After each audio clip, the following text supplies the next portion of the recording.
Qarkullimin rrugor ka disa nene të cilat normojnë dhe mënyrën e sjelljes së njerëzve që do ta kontrollojnë këtë, do kontrollojnë, por çdo kontroll do ushtrohet. Kjo është teoria, në praktik çfarë po ndodh? Në praktik duhet të jetë Komiteti i Sigurisë Rrugore, i krijuar, i cili varet direkt nga kryeministri. Ku në përbërjet e tij bëjmë pjesë ministrit me radhë, Ministria e Infrastrukturës, Ministria e Arsimit, Ministria e Shëndetësisë, Ministria e Brendshme. Ne të gjithë këtë këmbor për të zbatuar kodin rrugor në tërësinë e tij ja kërkojmë me ngul vetëm Ministrisë së Brendshme dhe të shkruar polici ose akoma më ngushtë të policisë rrugore. Ajo është hallka e fundit e zinxhirit të sigurisë rrugore. Nuk është hallka kryesore dhe ne t'i kërkojmë të jetë gjithë atje. Ju shumë mirë e përmendet që duhet infrastruktura rrugore, por infrastruktura rrugore kërkon dhe njerëz të përgatitur për të qenë në këtë rrugë. Duhet të dimë një gjë që Komiteti i Sigurisë Rrugore nuk është mbledhur, nuk mbajmë mend të jetë mbledhur ndonjëherë dhe të ketë thënë ndonjë risi në lidhje me strategjitë e rrugore. Të gjithë specialistët e policisë, specialistët e sigurisë rrugore përmendin her pas here që duhet të ndryshojnë strategjit në kontrollin dhe në zbatimin e rregullave të qarkullimit rrugor në rrugë, që ka të bëj me edukatën e drejtuesve të mjeteve dhe të popullatës në përgjithësi, sepse ndodhin aksidente nga format dhe mënyrat nga më të çuditshmet.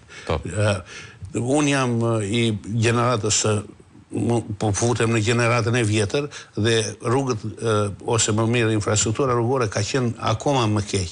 Tani është diçka, nuk është në standardet evropiane, po afrohet atyre dal nga dal. Pra, këtu nuk kemi të bëjmë më shumë me infrastrukturën pavarësisht se në Po cila infrastrukturë për shembull, se unë kam parasysh unë banoj ke liçeni thatë, është e gjitha lagje e re, ku shteti ka përfituar para më shumë se kurrë ndonjëherë në historinë e ndërtimit në Shqipëri dhe me gjithë lagja është pas një trotuar. S'ka një trotuar. Po, është kjo është që nuk e di, kjo është që në fillimet e saj, që u do bëhet lagja. Po fillimet e saj para 5 vjetësh. Atëherë kjo është pjesë. Për çfarë infrastrukturë ndërtojmë?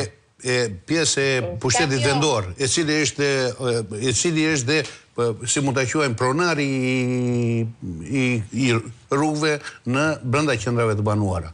Kurse jashtë qendrave të banuara është endi pronari i rrugëve që është ARSH-ja.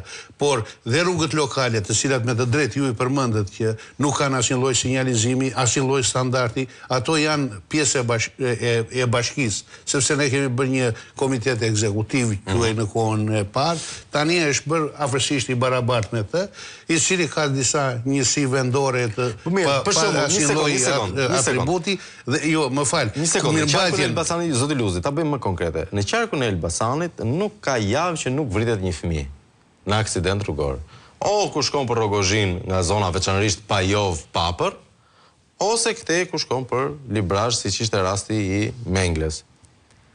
Çfarë masash janë marrë në 5 vitet e fundit ku mund të t'i numëroj, po desh edhe me emra 10 fëmijë të vrarë. Po çfarë masash janë marrë? Më fal, ku janë vrarë këta fëmijë? Buz rrugë, anës rrugë, duke kaluar rrugën. Anës rrugën shumë mund të kenë ndodhur 1-2. Po 1